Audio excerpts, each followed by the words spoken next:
समाज के अल्पसंख्यक दर्जा मिलने से जैन समाज के क्या अधिकार मिलेंगे, कृपया विस्तार से बताएं।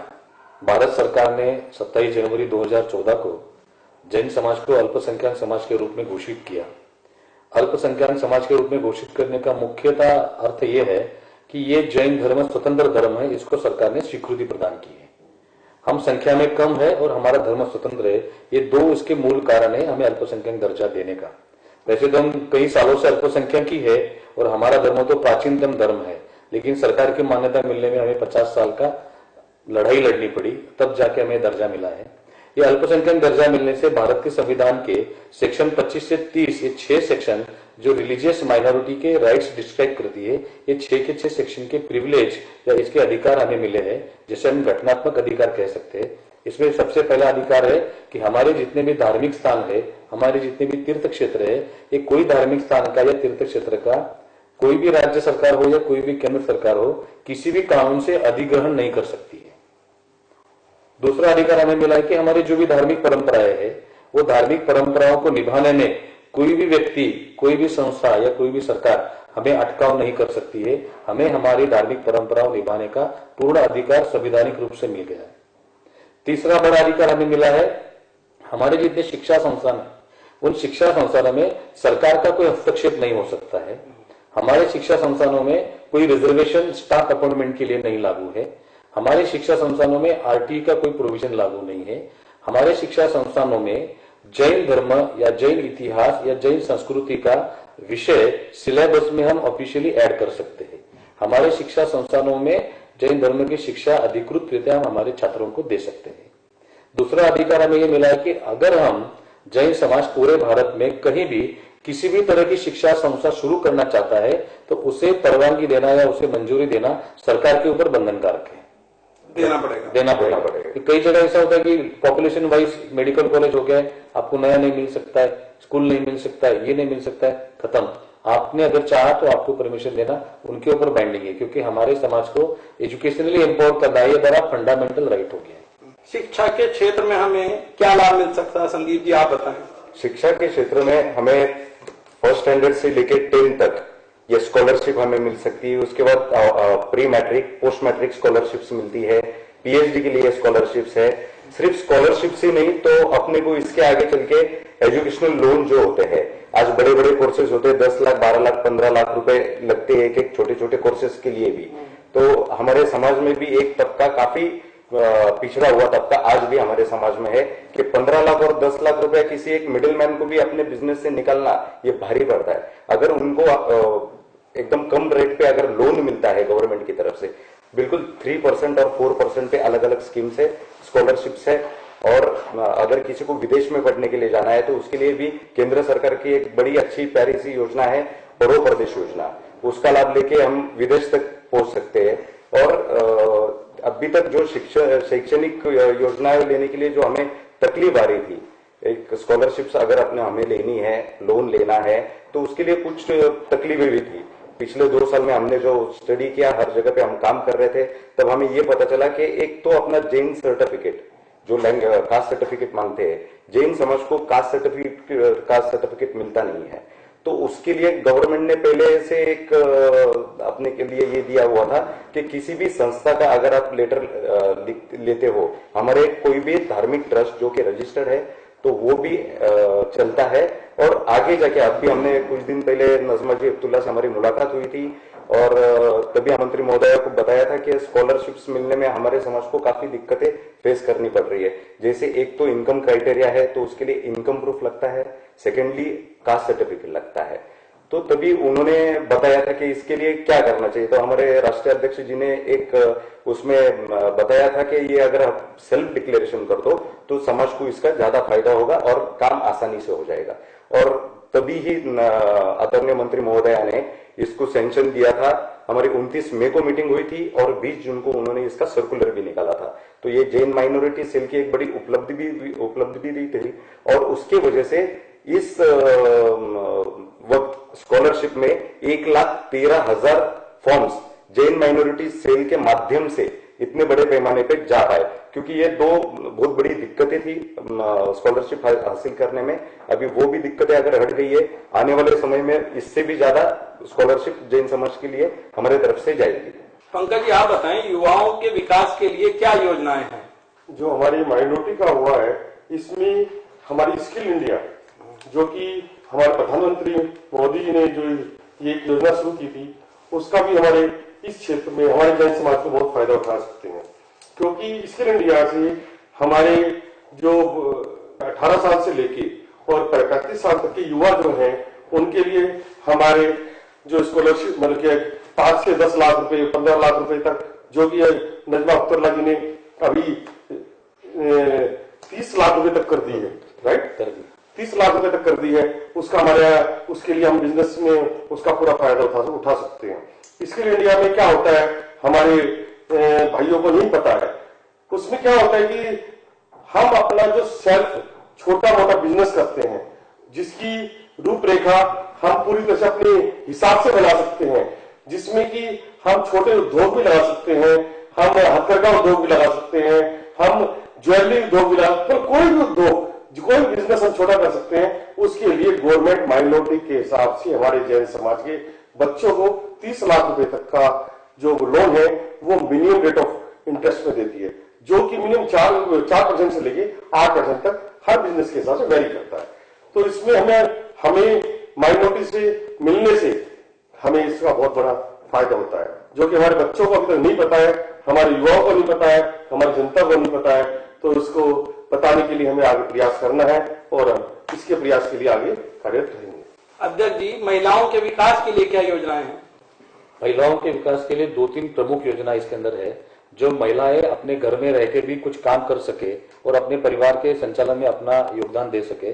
तो ऐसे महिलाओं का एक समूह, जिसे हम सेल्फ हेल्प ग्रुप कहे या महिला बचत कहे, बचत गट कहे या सखी मंडली, जो भी नाम हम देना चाहे, तो इसे 20 महिलाओं का अगर हम समूह करते हैं तो एक महिला को 1.5 लाख रुपए के अनुपात से 20 महिलाओं के समूह के लिए 30 लाख रुपए तक का लोन हम इस महिलाओं के समूह के लिए देते हैं। उसका इंटरेस्ट रेट 6% से 8% तक वेरी होता है और वो 5 साल तक उसको रिपेमेंट करना है। तो ये सारी महिलाएं आत्मनिर्भर हो सकती है ऐसे माध्यम से। एक महिला इंडिपेंडेंट भी कोई बिजनेस कर सकती है, लेकिन अलग अलग महिलाएं मिलकर भी ये कर सकती है। और इन महिलाओं को ये बिजनेस करने के लिए कोई ट्रेनिंग चाहिए, तो ट्रेनिंग भी गवर्नमेंट की तरफ से हम देते हैं और जितने टाइम का ट्रेनिंग है उस टाइम के लिए उन्हें स्टाइपेंड देने का भी प्रावधान है। तो महिलाएं अपने पैरों पे खड़ी हो जाए, अपना परिवार चलाए, अपने आत्मनिर्भर हो, इसके लिए सेल्फ हेल्प ग्रुप के माध्यम से भी और इंडिविजुअली वुमेन एम्पावरमेंट की भी योजनाएं हैं। जैन समाज की संस्थाओं के लिए क्या प्रावधान है? बहुत सारे प्रावधान है, क्योंकि अल्पसंख्यक योजना मंत्रालय इंडिविजुअल एम्पावरमेंट के लिए भी काम करता है, यूथ एम्पावरमेंट के लिए भी काम करता है, वुमेन एम्पावरमेंट के लिए भी काम करता है। ओवरऑल इस कम्युनिटी का डेवलपमेंट हो, इस तरह से इस कम्युनिटी के सारे अपने रिलीजियस इंटरेस्ट प्रोटेक्ट हो, इस तरह से योजना बनती है।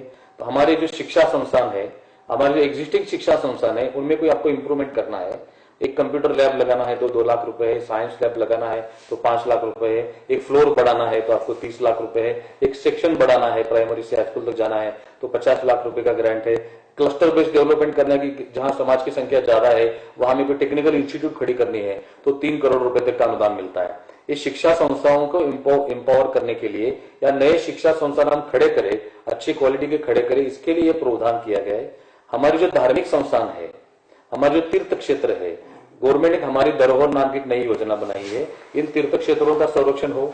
कई जगह हमारे प्राचीन मंदिर है, उनका जीर्णोद्धार नहीं हो पा रहा है, वहां लोगों की संख्या कम है, तो इन प्राचीन मंदिरों के जीर्णोद्धार के लिए 100% फंडिंग गवर्नमेंट करेगी। हमारे प्राचीन ग्रंथ है पूरे भारत में कई जगह पे दुर्मिल, ऐसे रेयर बोलते हैं उसको, मनुस्क्रिप्ट्स है जिसकी 500, 700, 800, 1000 साल पुराने हैं, जो आप प्रिजर्व करना भी कॉस्टली है। उनका प्रिजर्वेशन का कॉस्ट गवर्नमेंट मेंटेन करने को तैयार है। अध्यक्ष जी, जो हमारे भारतवर्ष में विभिन्न तीर्थ क्षेत्र हैं, उनके विकास के लिए क्या योजनाएं हैं? भारत सरकार का अल्पसंख्यक मंत्रालय भी है और कल्चर मिनिस्ट्री भी है। ये दोनों मिनिस्ट्री की कंबाइन करके भी ऐसे प्रोजेक्ट हो सकते हैं।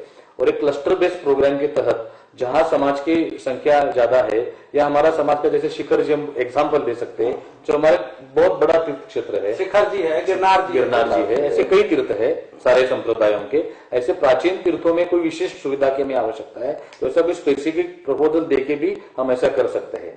और छोटे छोटे तीर्थों के लिए भी है, छोटे छोटे मंदिर, जैसे भी कर्नाटक सरकार से हमने आग्रह किया था, उन्होंने एक स्कीम अभी घोषित की 27 सितंबर को कि किसी भी छोटे मंदिर का भी कुछ रिपेयर करना है, छोटा मोटा इंप्रूवमेंट करना है तो 10 लाख रुपए का सब्सिडी हम देंगे। जहां हमारा जैन समाज बड़ी संख्या में रहता है कर्नाटक में, समाज का भवन बनाना है हमें, छोटे छोटे गांवों में कोई व्यवस्था नहीं है तो समाज भवन बनाने के लिए 50 लाख रुपए तक अनुदान दिया जाता है। अगर डिस्ट्रिक्ट हेडक्वार्टर में आपको समाज भवन बनाना है तो वहां 1 करोड़ रुपए तक अनुदान दिया जाता है। जैसे छात्रों का ये प्रशासनिक सेवाओं का हॉस्टल बनाना है, ऐसे हॉस्टल की भी स्कीम है। ऐसे अलग अलग कई सारी योजनाएं हैं इन सारे इंप्रूवमेंट के लिए। हमारा पॉपुलेशन गवर्नमेंट ने डिक्लेयर किया, जैन समाज की संख्या पूरे भारत में 45 लाख है, जो वास्तविकता से पूर्णतः विपरीत है। गवर्नमेंट जो भी स्कीम बनाती है वो हमारे 45 लाख का आंकड़ा सामने रखते हुए उसका अनुपात बनाती है। फिर हमारे लिए फंड एलोकेशन करना हो, हमारे स्कॉलरशिप का एलोकेशन करना हो या हमारे लिए कोई भी योजना बनानी है वो पकड़ते हैं 45 लाख रुपए।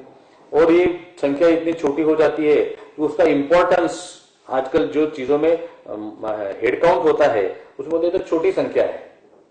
तो फिर ये ऐसे डिपार्टमेंट में हमारे जो ताकत है उसकी ताकत की मर्यादा आ जाती है। तो जैसे आपने कहा तीर्थ क्षेत्र में इनके अड़चन है, तो जैसे कल अधिवेशन में नजमा जी ने कहा कि जहां भी आपको तकलीफ है जैन समाज को, बीइंग अ माइनॉरिटी कम्युनिटी, मैं आपकी गार्डियन हूं, ये मिनिस्ट्री आपकी केयर टेक करेगी। तो कल्चर मिनिस्ट्री है तो वहां भी हम रिप्रेजेंटेशन लेके जाएंगे कि ये हमारे प्राचीन धरोहर है, लेकिन इसका मेंटेनेंस करना, इसका रिपेयर करना ये दायित्व हमारा है। आप उसको मॉनिटर करिए, लेकिन उसको टेक्निकल अड़चन है जो आप दूर करिए। जब भी हमारी जनगणना हो, जब भी कुछ हो, कहीं भी हम अपना रिप्रेजेंटेटिव, वहां पे हमें जैन शब्द का उच्चारण जरूर करना चाहिए, जैन शब्द जरूर लगाना चाहिए कि हमारी कोई पार्टी नहीं हो, कि कोई हमारे कोई भी समाज, हमारा कोई भी गोत्र हो, कोई भी कुछ हो, लेकिन हमें जैन जरूर लगाना चाहिए। हमारे पीछे कोई और लेबल अंकुर नहीं लगाना है। तो अगर ये हम करेंगे और अगर हमारी सही संख्या गवर्नमेंट के सामने आएगी, जैसे कल हमने नजमा जी से रिक्वेस्ट की तो उन्होंने एक्सेप्ट किया और अनाउंस भी किया कि जैन समाज का स्पेशल सर्वेक्षण कराने के लिए वो होम मिनिस्ट्री को रेफर करेगी अपना रहेगा। अगर हमारी यही मांग है, मेरे हिसाब से मैंने जो पिछले 2 वर्ष में भारत भर के भ्रमण करके जो आंकड़े संकलित किए हैं जैन समाज के, पूरे भारत में जैन समाज की संख्या 3 करोड़ से अधिक है। All India Jain minority cell का निर्माण इसी उद्देश्य से हुआ है। इसमें सारे पंथों के लोग हम एकत्रित हैं, कोई धार्मिक विषय इसके अंदर नहीं है, सिर्फ जैन समाज को एकत्रित करते हुए समाज को विकास की ओर ले जाना है। ये सारी गवर्नमेंट की योजना समाज तक पहुंचानी है, इसके लिए इसको नेटवर्क का निर्माण किया जा रहा है। अब तक पूरे भारत में करीब 170 से अधिक शाखाएं बनी है। अब दिल्ली प्रदेश इकाई का गठन किया गया है, पंकज जी को जिम्मेदारी हमने दी है। तो इसके ऐसे लोगों के माध्यम से समाज में जो कर सकते हैं, जो क्षमतावान लोग हैं, ऊर्जावान लोग हैं, जिनके पास सारे इतना रिसोर्सेस है और जिनके शब्द को समाज एक्सेप्ट करता है, ऐसे लोगों के माध्यम से समाज के हर वर्ग तक की योजनाएं हमें पहुंचानी है। ऑल इंडिया जैन माइनॉरिटी का चैप्टर हर गांव में हमें खोलना है, जहां जहां जैन समाज रहता है वहां इसकी शाखाएं स्थापन करके लोगों को वो सुविधा वही उपलब्ध कराना है। All India Jain minority cell का मुख्य उद्देश्य ही वो है। अगर एक लाइन में जैन माइनॉरिटी सेल के बारे में कहा जाए तो हमारा एक ही मोटो है, to spread awareness regarding benefits of minority status to Jain community and to empower Jain community. ये एक में वो उद्देश्य रखा है। जैसे कि हमारा राष्ट्रीय अध्यक्ष जी ने भी बताया, इसमें कोई भी दूसरा सोशल काम नहीं होता है, ओनली स्प्रेडिंग अवेयरनेस। और ये माइनॉरिटी की योजनाओं के माध्यम से समाज को जब एम्पावर करेंगे तो जैन समाज की हजारों वर्षों की परंपरा रही है, हम राष्ट्र निर्माण में अपना योगदान देते आए, हमारे खून में है।